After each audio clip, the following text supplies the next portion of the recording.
25 लाशें एपिसोड 10। अब तक आपने देखा दिया और नताशा मनोज ड्राइवर की बीवी के घर पहुंचते हैं। अब आगे।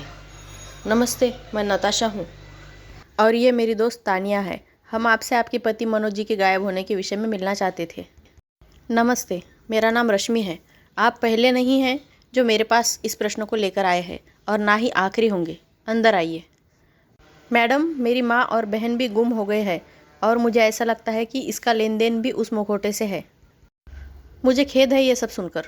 तुम्हें उस मुखौटे के साथ बक्सा भी मिला था ना? और उसके साथ मनोज का पत्र भी? हाँ मैडम, वह बक्सा मेरी बहन को मिला था। उसकी हाई स्कूल की ट्रिप हम्पी गई थी, शायद वही कहीं से मिला होगा।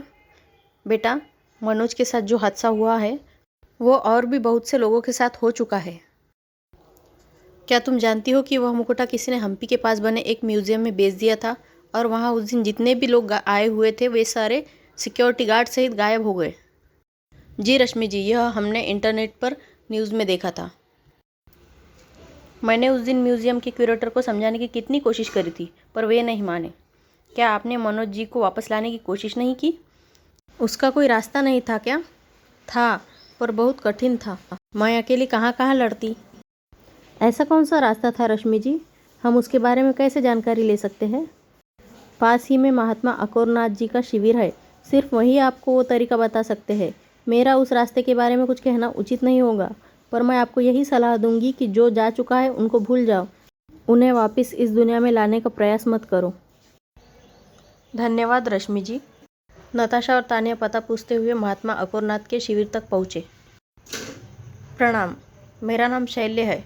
मैं महात्मा अकोरनाथ के शिविर की देखभाल करता हूँ। मैं आपकी किस तरह सहायता कर सकता हूँ? हम महात्मा से कैसे मिल सकते हैं? आप वहाँ थोड़ा इंतज़ार करें, मैं प्रबंध करता हूँ। थोड़ी देर बाद इंतज़ार करने के बाद तानिया और नताशा को महात्मा से मिलने का मौका मिला। अंदर जाइए। जी धन्यवाद। नताशा ने महात्मा को पूरा वृत्तांत सुनाया। तब बेटा, जिस मुखौटे के तिलिस्म के बारे में आप बात कर रहे हो वो मेरे पूर्वजों ने ही किए हैं। यह मुखौटा ऐसे लोगों को सीधे पाताल लोक ले जाता है। तो फिर महात्मा, हम उन्हें वापस कैसे ला सकते हैं? बहुत कठिन है बेटा, इतना आसान नहीं है।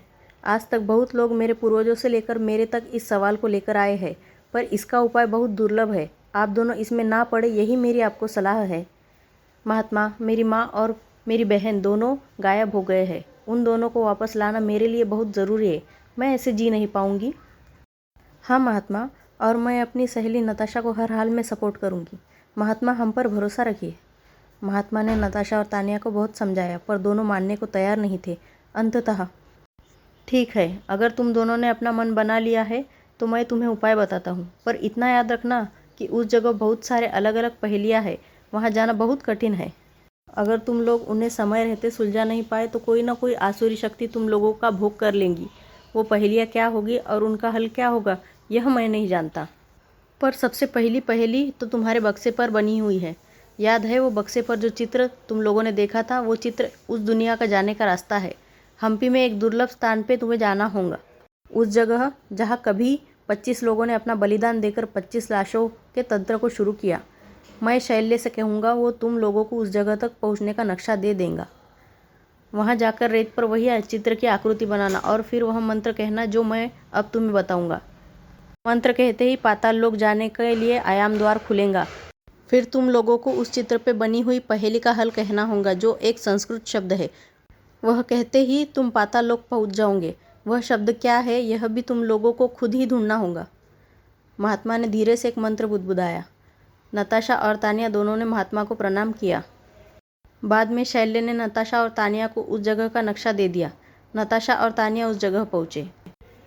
तानिया, हमने पापा को प्रॉमिस किया था कि हम ऐसा कोई कदम नहीं उठाएंगे, पर यह करना बहुत ज़रूरी है। मैं पापा को मैसेज करके बता देती हूँ। ठीक है, मैं भी साहिल को मैसेज कर देती हूँ ताकि अगर हम दोनों गायब हो जाए तो कोई चिंता न करे। पर तानिया, तुम्हारे माँ बाप का क्या? तू तो जानती है मेरी माँ सौतेली है। मैं गायब हो गई तो वह शायद ज़्यादा खुश हो जाएंगी और पापा को मेरे होने ना होने से कुछ फ़र्क नहीं पड़ता। बस वो मुझे एक जिम्मेदारी मानते हैं, महीने के खर्चे के पैसे देते हैं, उनके लिए मैं बस एक जिम्मेदारी हूँ। और फिर नताशा और तानिया ने अपने अपने फ़ोन से मैसेज कर दिए। और फिर तानिया के मोबाइल में जो उस चित्र का फ़ोटो पड़ा हुआ था उसे देखते हुए दोनों रेत में वह चित्र बनाने लगी। कहानी आगे जारी रहेगी, देखते रहिए हमारा अगला एपिसोड।